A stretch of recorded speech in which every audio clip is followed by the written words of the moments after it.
मुख्तलिफ कैफियत से गुजर रही थी मैं, कभी हंसी आ रही थी, कभी रोना आ रहा था और कभी दिल कर रहा था कि जिसके बयान है उस लाइन में खड़ा कर लूं। और वो कहते हैं कि लाल में बंदा छितर मारे दस्त गिरे एक।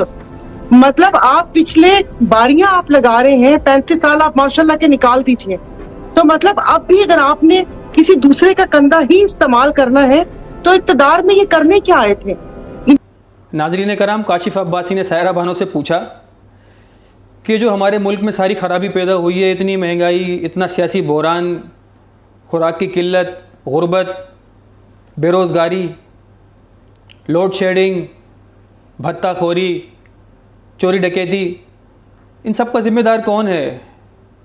तो सायरा बानो आगे से कहती हैं कि फ्रीज कर देंगे, लेकिन मसला सिर्फ इससे क्या हल हो जाएगा। लेकिन इससे पहले सायरा बानो साहब पॉलिटिकल एंगल आपसे ले लूं, फिर उसके बाद थोड़ी टेक्निकल बात भी कर लेंगे।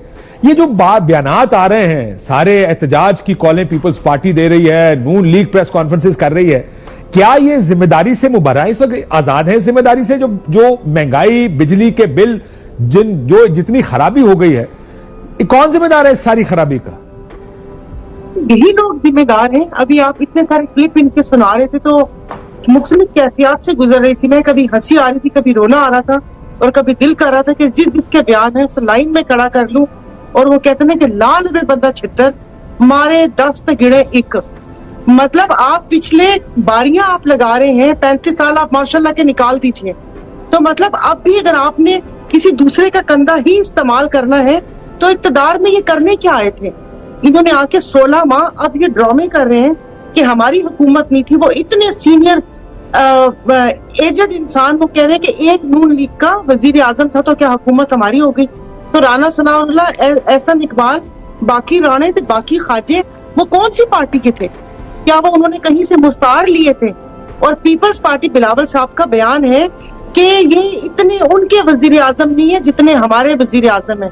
जब इतनी मोहब्बतें थी, जिस वक्त आप बायकॉट कर सकते थे कि पहले 25 अरब सैलाब जदगान के लिए रखो, खुदा जाने वो सैलाब जदगान के लिए इस्तेमाल होना था या अगले इलेक्शन के लिए। मैडम आपको याद है ना, सिंध के लिए भी शहबाज शरीफ साहब चाहिए था किसी को जी, कि सिंध के लिए वो दे दें, और वो कह रहे हैं कि आप हमें नवीद कमर दे दें। ये तो बार्टर सारा वो चेंज इनका हो रहा था, दरामद बरामद कर रहे थे, क्या ले लेते वो दे दें।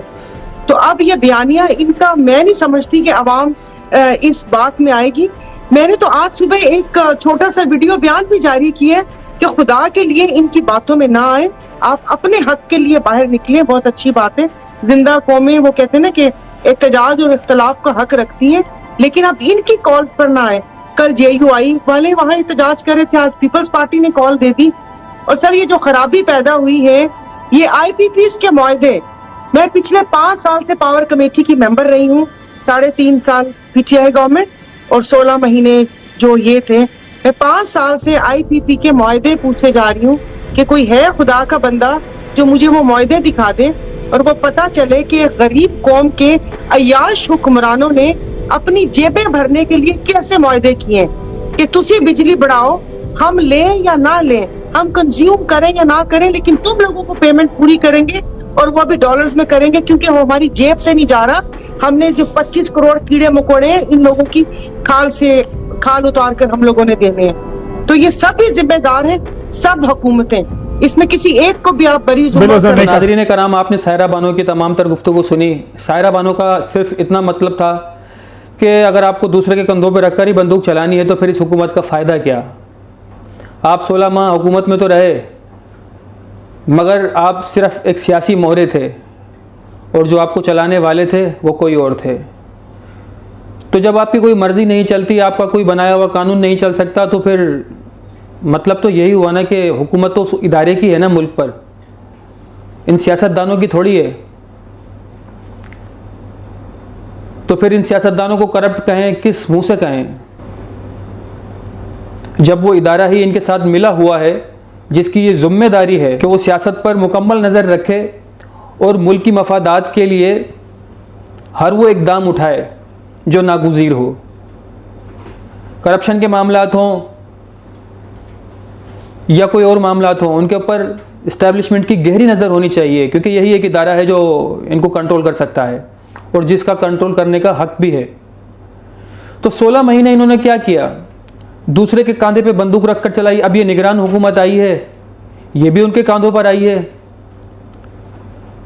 तो सिर्फ ये मोहरे बदल रहे हैं, मगर जो पीछे गैम्बलर है, ये खेल जिसका रचाया हुआ है, वो पीछे एक ही है। तो ये महंगाई ऐसे ही बढ़ती रहेगी, ये सियासतदान ऐसे ही मुल्क को घसीटते रहेंगे, बेइज्जत करते रहेंगे। दुनिया में इतनी रुसवाई इन्होंने हमारी करवा दी है कि भारत चांद पर पहुंच गया और हम ये कहते नज़र आते हैं कि हम भी चांद पर पहुंच सकते हैं अगर IMF अपना दफ्तर चांद पर खोल ले। अब बताओ, कोई तुक बनती है ये?